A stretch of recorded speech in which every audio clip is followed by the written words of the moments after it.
हैदर भाई, एक बहुत इम्पोर्टेंट सवाल मैं आज आपसे पूछने वाला हूँ जो कि लोगों के बीच में बहुत गर्मी से चल रहा है। लोगों को उसके बारे में नहीं मालूम। ये सवाल एक देश का नहीं, कई सारे देश इसमें इन्वॉल्व है, लेकिन यंग लोग जो है इसको जानना चाह रहे हैं कि इसका मतलब क्या है। और वो सवाल है टैरिफ पे। ये टैरिफ। टैरिफ क्या होता है और इसके बीच इसको लेकर इतने देशों से स्टेटमेंट अलग अलग क्यों आ रहे हैं, ज़रा हमें विस्तार से बताएंगे आप। देखिए, टैरिफ का कैसा है ना, जी। टैरिफ आजकल की चल रही हुई टॉपिक है। हम्म। बहुत लोग हैं जो है इसके बारे में डिस्कस कर रहे हैं, बात कर रहे हैं। ये सारे चीज़ें हो रहे हैं इसमें। हो रहे हैं। तो अब जो है दखनी गपशप पे हाँ। हम लोग वैसे भी हमारे व्यूअर्स को वेलकम करते हैं। हाँ। और हम जो है टैरिफ के बारे में आप जो जानना चाह रहे थे, मैं थोड़ा सा इसको समझा देता हूँ। टैरिफ एक्चुअली एक टैक्स है। टैक्स है। टैक्स है। Name of the tax. Name of the tax है। नेम ऑफ द टैक्स भी नहीं बोल सकते, टैक्स है एक तरह का। हाँ। अलग अलग तरह के टैक्स है। टैक्स ये जो होता है एक कंट्री हाँ। दूसरी कंट्री पे लगाती है। Country to country, country to एक कंट्री से दूसरी कंट्री पे टैक्स। कंट्री पे ये जो है अच्छा। टैरिफ लगता है। कंपनीज पे भी लग जाता है बाज़ वक़्त। तो इसमें कैसा है ना, तो आज जो आप समझिए यूएस है, इंडिया है। यूएस प्रोडक्ट मैन्युफैक्चर कर रहा है। यूएस प्रोडक्ट मैन्युफैक्चर कर रहा, कुछ भी वो आइटम को लेके जाके बेच रहा। कहाँ? अमेरिका में, यूएस में। यूएस में। हाँ। यूएस में। और पहले क्या है, इंपोर्ट ड्यूटी भी रहती वहाँ पे। हाँ। तो अब जैसा कि इंडिया में वहाँ से आया, टैरिफ भी लगता है, ये इंपोर्ट ड्यूटी भी रहती है। हाँ। तो अब जो है टैरिफ क्या है, यहाँ से अगर प्रोडक्ट अमेरिका गया तो अमेरिका क्या करता है, एक टैरिफ उसके ऊपर एक तरह का एक टैक्स इम्पोज करता है। हाँ। कुछ परसेंटेज, अगर समझे 100 रुपए की चीज़ है तो वो 10% इंट्रोड्यूस कर लिया, 20%, 25%, कई बार 100%। तो वो क्या होता मालूम है, अगर वैसा लग गया टैरिफ तो वो प्रोडक्ट का आइटम जो है वो 100 रुपए का है, तो 100 रुपए का जाके 110 रुपए का हो जाता। अब इम्पोर्ट वगैरह जो भी कॉस्ट रहता वो तो अपना अलग से रहता। हाँ। लेकिन यहाँ पे क्या है, total cost of the product पे गवर्नमेंट को जो है इतने परसेंटेज देना पड़ता, तो उससे क्या है कॉस्ट बढ़ता। अब ये जो कंट्री से प्रोडक्ट जा रहा, इंडिया से जा रहा, उनको देना नहीं रहता। ये किसको देना रहता? वहाँ जो कंपनी खरीद रही उसको देना रहता। अब वो इनडायरेक्टली किसको पास ऑन करती? वहाँ के लोगों को, कंज्यूमर जो खरीद रहा आइटम, जो खरीद रहा उसको पास ऑन कर देती। अब वो कर देने के बाद में क्या होता है, टैरिफ सीधा वहाँ के लोगों को लग रहा। फिर हाँ, लोगों को लग रहा, किसी देश के लोगों का है प्रॉब्लम, नहीं, देश को प्रॉब्लम नहीं है। हमारे लिए भी प्रॉब्लम है। कैसा? हाँ, जब अगर हम किसी दूसरे देश का लेंगे तो हमारी गवर्नमेंट हम पे टैरिफ लगेंगी। नहीं, वो मसला नहीं है।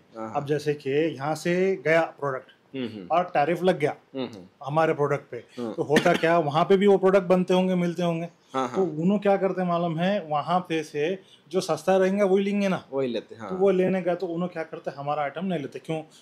150 रुपए में मिल रहा, वही चीज उनको 110 रुपए में उनकी कंट्री का मिल जाता, तो उन्होंने 40 रुपए बचाते हैं। कंज्यूमर बिहेवियर ऐसा रहता। अब बात करो तो मैं वही लेता हूँ, जैसे कि कोई अरमानी की घड़ी लेना चाह रहा, वो अलग सीन हो गया। तो ये क्या है, ऐसा होने से क्या होता, इंडिया की कंपनीज का सेल अफेक्ट होता। तो ये नहीं होना बोल के, जो टैरिफ कम रहता। बाज़ वक्त क्या रहता, कंट्रीज क्या चाहते हैं, बाहर का प्रोडक्ट नहीं बिकना, हमारा प्रोडक्ट बिकना। तो वो लोग क्या करते हैं, टैरिफ लगा देते, ताकि वो, तो उससे क्या होता, उनका कॉस्ट बढ़ के रहता, उनका कम रहने से उनका प्रोडक्ट बिकता, उनकी सेल्स होती, उनकी कंपनी को प्रॉफिट्स होता, ऐसा रहता। लेकिन टैरिफ जितना ज़्यादा रहा उतना ज़्यादा कंज्यूमर्स को ही इससे असर होने वाला है। ये थोड़ा सा तरीका जो है गलत है, बेटर रहता कि नहीं लगा लेना टैरिफ। भारत देश कौन से देश के मटेरियल पे टैरिफ लगा रहा है? बहुत है। इंडिया का टैरिफ तो बहुत हाई है। जैसे कि वही सबसे बड़ी डोनाल्ड ट्रम्प को फॉर एग्जांपल कोई एक मटेरियल बोलिए जो हमारे देश में, समझ लीजिए इम्पोर्टेड कार्स लग के आ रहा। Imported cars. अच्छा, इम्पोर्टेड कार्स कितना परसेंटेज है पता नहीं, लेकिन मोर देन अराउंड 100%। टैरिफ से नुकसान किसको है? हम लोगों को ही है, ऐसा देश के नागरिकों को नुकसान है, क्या गवर्नमेंट को नुकसान भी है? नुकसान हम लोगों को नुकसान है। हमारी पॉकेट से पैसा ज्यादा जा रहा, और जो कंपनी है, जैसे कि आप समझिए इंडिया की कंपनी है, अमेरिका में बेचना चाह रही, तो उसका सेल वहाँ पे गिर रहा, तो नुकसान हमारी कंपनीज को होने वाला। हमारी कंपनीज को अल्टीमेटली वो भी पब्लिक का होता है, क्योंकि जॉब्स कम क्रिएट होते हैं। ये प्रॉब्लम है। तो पहले से है टैरिफ के अभी हुआ है ऐसा?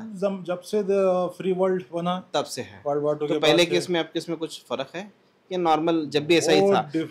डिफरेंट टाइम पीरियड्स में डिफरेंट सिचुएशंस कुछ स्ट्रेटजीज उसके अलग अलग होते हैं।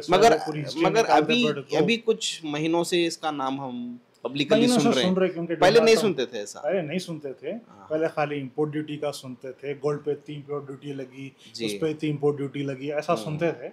लेकिन टैरिफ का जो है रिसेंटली न्यूज़ में आना शुरू हुआ, इसलिए शुरू हुआ क्योंकि डोनाल्ड ट्रंप जो है अपनी कंट्री के इंडस्ट्रीज को बढ़ावा देना चाह रहे हैं कि बाहर के जो कंट्रीज हैं वो टैरिफ कम करे ताकि इनका प्रोडक्ट दूसरे कंट्रीज में ज़्यादा बिके और बाहर के कंट्रीज का प्रोडक्ट कम बिके और उनका जो है प्रॉफिट मैक्सिमाइज होना। वो अपने कंट्री के लिए सोच रहे हैं, लेकिन वो कैसा है, नुकसान सबका होता है, ऐसा कुछ नहीं है कि उनका ही है। चाइना पे तो हद से ज़्यादा टैरिफ लगा के बैठ गए वो लोग, और अभी तो पॉज है, लेकिन हो सकता है कि चाइना के साथ कुछ नेगोशिएशन हो, तो वो कम चांसेस हैं उसके। तो आज की वीडियो के लिए यहीं पे रोकेंगे, है ना? फिर दूसरा डिस्कशन जरूर to be continue with Haider and हमारे पास ऐसे ढेर सारे सवाल हैं और मैं समझ सकता हूँ कि हमारे ऑडियंस को इसका जवाब मिल चुका होगा। बिल्कुल, ठीक है। तो आने वाले वीडियो में हम इसी तरह इंटरेस्टिंग सवाल लेके फिर हैदर के साथ इसी चैनल पे मिलेंगे। थैंक यू, शुक्रिया।